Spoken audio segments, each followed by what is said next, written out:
Orang selingkuh sadar nggak sih kalau dia berbuat salah?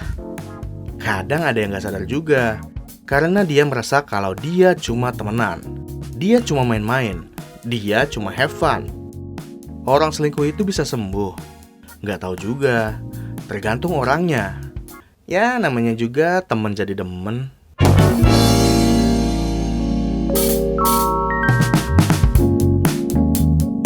Isu perselingkuhan kembali mengemuka, rame banget dibicarain.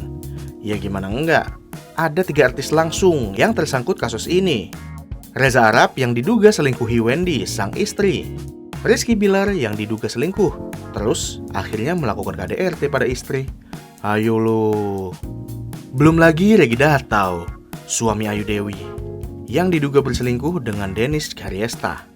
Yang bener yang mana ya? Semua belum ada klarifikasi, makanya gue bilang dugaan. Well, ayo kita balik ke perselingkuhan. Apa sih awal mula orang selingkuh? Terus orang selingkuh bisa nyesel gak sih?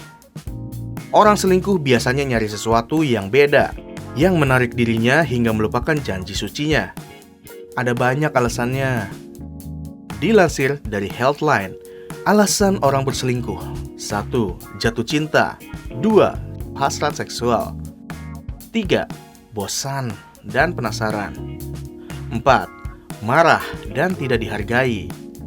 Kalau ditanya bisa nyesel apa enggak, mungkin bakal banyak yang bilang kalau nyesel karena ketahuan, atau nyesel karena kok gak ketemu kamu dari awal. Halah basi. Ada yang masih inget gak gimana pola selingkuh? Cerita nih, misal ke lawan jenis. Kok nyambung? Kok nyaman? Kok asik? Kok jalan? Loh, kok pengen terus ya? Nah, bibit-bibit tertarik ke lawan jenis yang bukan pasangannya ini, yang harus segera bisa diputuskan. Cuma, kebanyakan orang yang selingkuh biasanya ngakunya gini.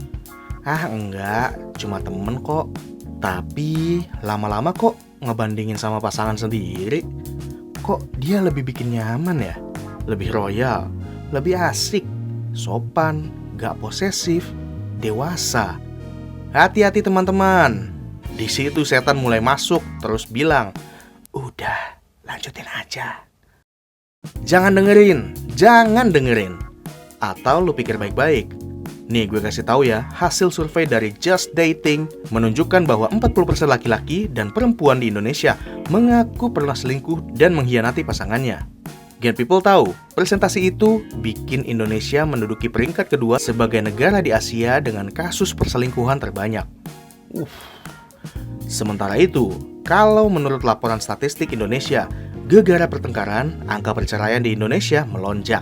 Jumlah kasus perceraian di tanah air mencapai 447.743 kasus pada 2021, meningkat 53,50% dibandingkan tahun 2020 yang mencapai 291.677 kasus. Secara tren, kasus perceraian di tanah air selama 5 tahun terakhir cenderung fluktuatif. Kasus perceraian tertinggi terjadi pada 2021, sedangkan terendah pada 2020. Padahal, kasus perceraian tercatat melonjak sepanjang 2017 hingga 2019. Selingkuh itu gak hanya melibatkan lo dan pasangan lo aja, gengs. Bisa jadi keluarga besarnya, mimpi-mimpi kalian ke depan, dan bahkan kesehatan mental yang paling penting. Dikutip dari Psych Central, psikolog Dennis Ortman menyebut perselingkuhan bisa menyebabkan trauma seperti gangguan stres pasca trauma. Seseorang yang diselingkuhi akan mengalami shock dan gangguan stres pasca trauma. Dennis juga menambahkan fase pemulihan dari perselingkuhan tidak berbeda dari 5 tahap kesedihan, yakni penyangkalan, marah, penawaran, depresi, penerimaan. Banyak, panjang, dan pastinya nggak mudah.